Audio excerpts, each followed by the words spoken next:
Friends, स्वागत है आप सभी का आपके अपने यूट्यूब चैनल ज्ञान पथ पर। फ्रेंड्स, हम लोग भारतीय संविधान पढ़ रहे थे, तो आज भारतीय संविधान के अंतर्गत संसद पढ़ रहे थे। तो संसद के अंतर्गत कुछ पार्ट हम लोग कल पढ़ चुके थे, तो आज पार्ट दूसरा पढ़ते हैं। चलिए वीडियो शुरू करते हैं। पहला क्वेश्चन, राष्ट्रपति द्वारा राज्यसभा में कितने व्यक्ति मनोनीत किए जाते हैं? तो 12 व्यक्ति मनोनीत किए जाते हैं। फ्रेंड्स, अब 2 आंग्ल भारतीयों को हटा दिया गया है। अगला क्वेश्चन, राज्यसभा के लिए नामांकित होने वाली प्रथम अभिनेत्री कौन है?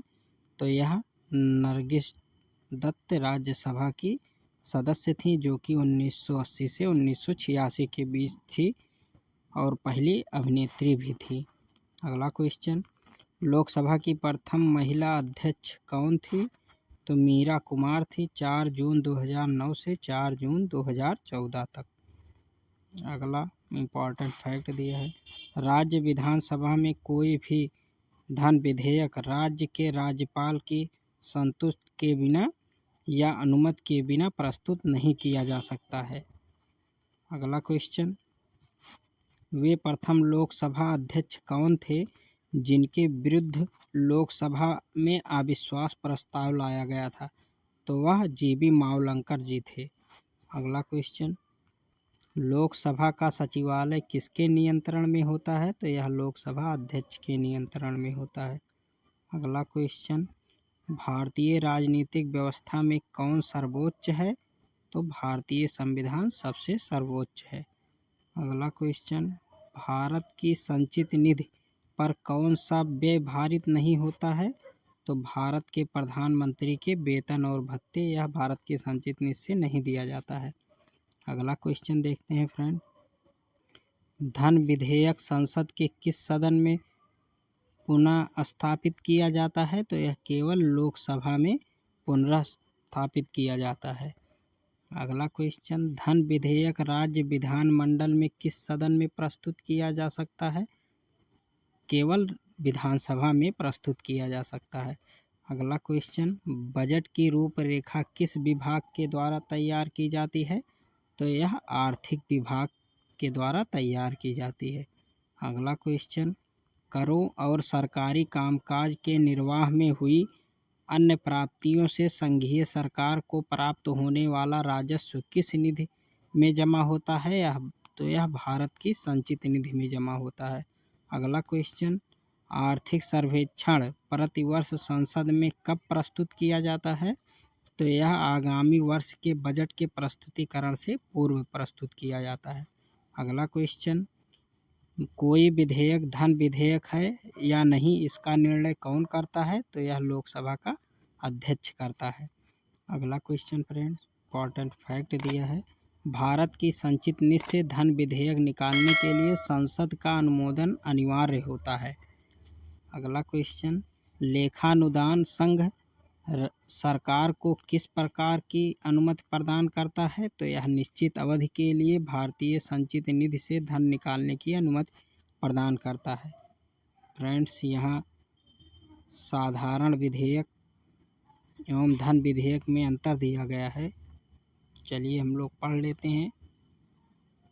पहला, साधारण विधेयक, यह लोकसभा या राज्यसभा में कहीं भी प्रस्तावित किया जा सकता है। और वहीं धन विधेयक, इसे केवल लोकसभा में ही प्रस्तावित किया जा सकता है। अगला, साधारण विधेयक, इसे मंत्री अथवा गैर सरकारी सदस्य दोनों द्वारा प्रस्तुत किया जा सकता है।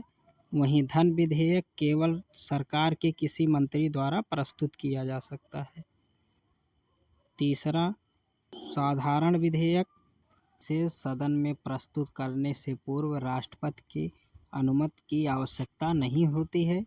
वहीं धन विधेयक को संसद में राष्ट्रपति की संस्तुति से ही पुनः स्थापित किया जा सकता है। चौथा, साधारण विधेयक, इसे राज्यसभा द्वारा संशोधित या अस्वीकृत किया जा सकता है। वहीं धन विधेयक, इसे राज्यसभा द्वारा संशोधित या अस्वीकृत नहीं किया जा सकता है। पाँचवां, साधारण विधेयक राज्यसभा द्वारा अधिकतम 6 माह के लिए रोका जा सकता है। और वहीं धन विधेयक, इसे राज्यसभा अधिकतम 14 दिन के लिए ही रोक सकती है। छठवां साधारण विधेयक, राज्यसभा में भेजने के लिए लोकसभा अध्यक्ष के द्वारा प्रमाणित किए जाने की आवश्यकता नहीं होती है। और वहीं धन विधेयक को लोकसभा अध्यक्ष के द्वारा प्रमाणित किए जाने की आवश्यकता होती है। सातवां साधारण विधेयक, दोनों सदनों में असहमत की स्थिति में राष्ट्रपति द्वारा दोनों सदनों की संयुक्त बैठक बुला सकता है और इसे दोनों सदनों में पारित होने के बाद राष्ट्रपति के हस्ताक्षर के लिए भेजा जाता है। वहीं धन विधेयक, इसमें दोनों सदनों के बीच असहमति का कोई अवसर ही नहीं होता है, क्योंकि संयुक्त बैठक का कोई प्रावधान नहीं है। इसे केवल लोकसभा में पारित होने के बाद राष्ट्रपति के हस्ताक्षर के लिए भेज दिया जाता है।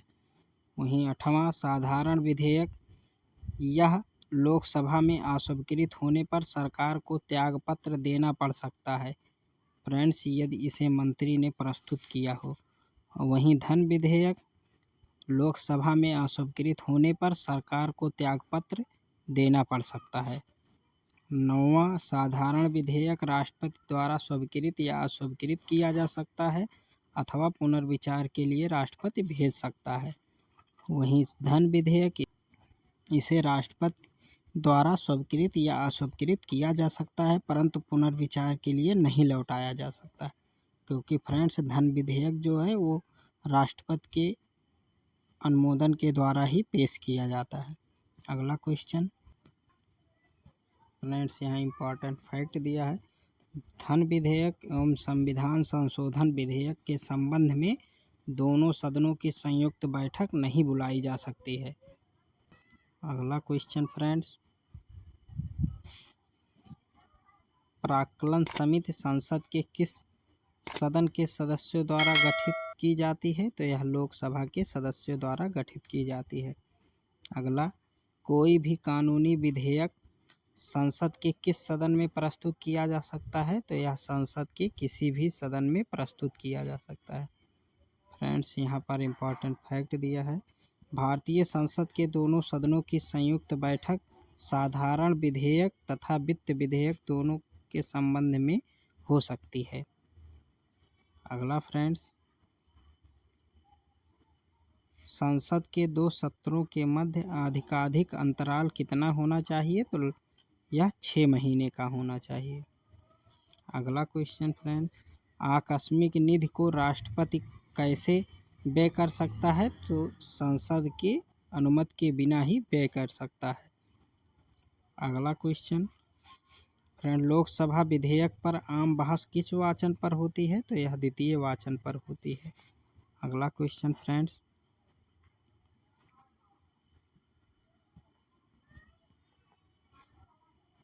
कटौती प्रस्ताव को और किस अन्य नाम से जाना जाता है? तो यह समापन प्रस्ताव के नाम से भी जाना जाता है। अगला क्वेश्चन, यदि कोई धन विधेयक लोकसभा द्वारा स्वीकृत कर दिया जाए तो राज्यसभा इसे अधिक से अधिक कितनी अवधि तक रोक सकता है? तो यह मात्र 14 दिन तक ही रोक सकता है। इम्पॉर्टेंट फैक्ट दिया है, यदि संघीय बजट लोकसभा द्वारा पारित न हो तो प्रधानमंत्री अपनी मंत्रिपरिषद सहित त्यागपत्र देता है। अगला क्वेश्चन, लोकसभा तथा राज्यसभा के संयुक्त अधिवेशन की अध्यक्षता कौन करता है? तो यह लोकसभा अध्यक्ष करता है। अगला क्वेश्चन, संसद की किस समिति ने राज्यसभा का प्रतिनिधित्व नहीं होता है? तो यह प्राक्कलन समिति में राज्यसभा का प्रतिनिधित्व नहीं होता है। अगला क्वेश्चन फ्रेंड्स, अंतर्राष्ट्रीय संधियों को भारत के किसी भाग अथवा संपूर्ण भारत में लागू करने के लिए संसद कोई भी कानून बना सकती है। यह बिना किसी राज्य के सहमत के ही बना सकती है। इम्पॉर्टेंट फैक्ट दिया है, संसद की लोक लेखा समिति का प्रमुख कार्य शासन के वित्तीय लेखा एवं विनिमय तथा नियंत्रक महालेखा परीक्षक की रिपोर्ट का परीक्षण करना है। अगला क्वेश्चन, भारतीय संसद किसके माध्यम से प्रशासन पर नियंत्रण करती है? तो यह संसदीय समितियों के माध्यम से प्रशासन पर नियंत्रण करती है। अगला क्वेश्चन फ्रेंड्स, इम्पोर्टेंट फैक्ट दिया है। वर्तमान में राज्यसभा में 245 सदस्य हैं, जिनमें से 229 सदस्य राज्यों से एवं 4 सदस्य संघ राज्य क्षेत्रों से चुनकर आते हैं तथा 12 सदस्य राष्ट्रपति द्वारा मनोनीत किए जाते हैं। अगला क्वेश्चन, सरकार द्वारा लोकसभा में अपना बहुमत सिद्ध करने के लिए कौन सा प्रस्ताव रखा जाता है? तो विश्वास प्रस्ताव रखा जाता है। अगला क्वेश्चन, भारतीय संसद के दोनों सदनों की प्रथम संयुक्त बैठक किस विधेयक पर हुई थी? तो यह दहेज उन्मूलन विधेयक 1961 में हुई थी। अगला, लोक लेखा समिति अपनी रिपोर्ट किसे प्रस्तुत करती है? तो यह लोकसभा अध्यक्ष को प्रस्तुत करती है। अगला क्वेश्चन, संसद के लोक लेखा समिति के अध्यक्ष की नियुक्ति किसके द्वारा की जाती है?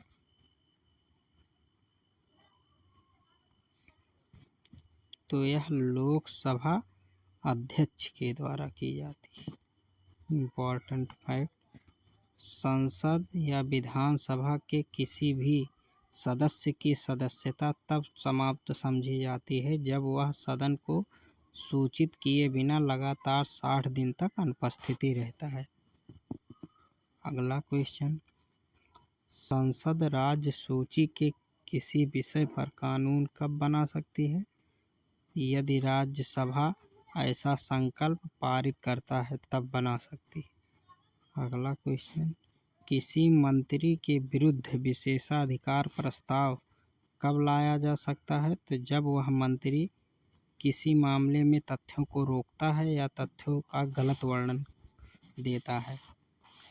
अगला क्वेश्चन, संसद द्वारा वर्ष 1989 में निर्मित कानून के अनुसार एक नागरिक के वयस्क होने की आयु कितनी है? तो यह 18 वर्ष है।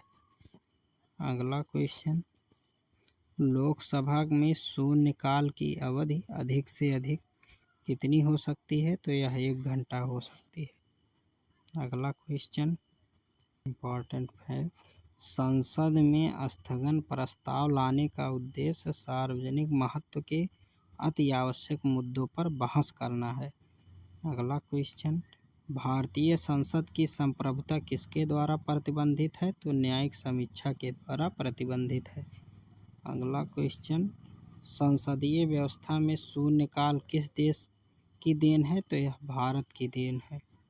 अगला क्वेश्चन, संसद में सदन की कार्यवाही का प्रथम घंटा क्या कहलाता है? तो यह प्रश्नकाल कहलाता है। इम्पोर्टेंट फैक्ट, लोक लेखा समिति में कुल 22 सदस्य होते हैं, जिनमें से 15 लोकसभा तथा 7 राज्यसभा से लिए जाते हैं। फ्रेंड्स, यदि आपको वीडियो अच्छा लगे तो कृपया लाइक, सब्सक्राइब तथा शेयर करना ना भूलें। आज के लिए बस इतना ही, मिलेंगे नेक्स्ट वीडियो में, तब तक के लिए जय हिंद।